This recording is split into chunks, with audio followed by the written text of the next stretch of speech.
माँ धरणी युवक संघ बाईरी कोपोली पक्षर असहाय वृद्ध वृद्धा को वस्त्र और छात्र छात्री को बही खाता बंटन।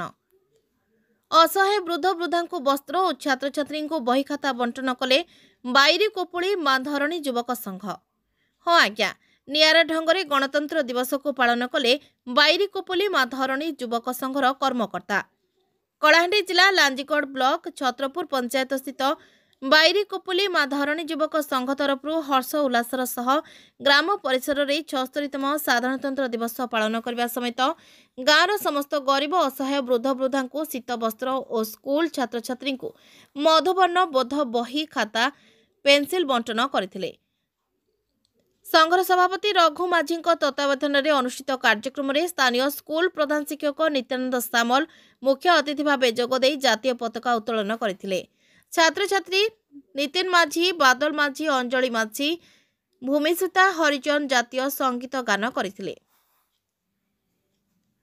जातीय पताका उत्तोलन समाप्ति पर संघ पक्षर स्थानीय वृद्ध वृद्धा को शाढ़ी, लुंगी, पैंट, सार्ट और स्थानीय विद्यालय 20 जन छात्र छात्री को वर्णबोध बही खाता पेंसिल इत्यादि बंटन कर कार्यक्रम में मुख्य अतिथि भाव प्रधान शिक्षक नित्यानंद सामल जोग देथिबा बेले सम्मानित अतिथि भाव सह शिक्षक सुमेश माझी, लांजीगढ़ ब्लॉक बीजेपी साधारण संपादक संजय साहू, स्कूल परिचालना कमिटी सभापति नीर माझी, गाँ मुखिया नाथ माझी, रवि माझी प्रमुख मंचासीन थिले।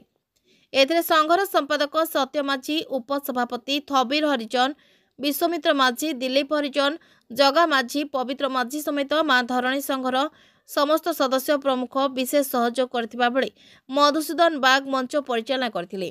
एही संघ प्राय 2 वर्ष होला एहीपरि कार्यक्रम करि आसुछि एवं आगामी दिन में मध्य एपरि कार्य जारी रहबो बोली माँ धरणी युवक संघ बाईरी कोपोलीर सभापति श्री माझी मत प्रकाश करछन्ति।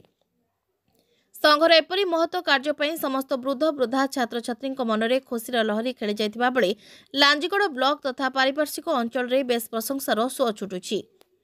कलाहांडी जिलारू सुशांत माझी रिपोर्ट, फोटो न्यूज।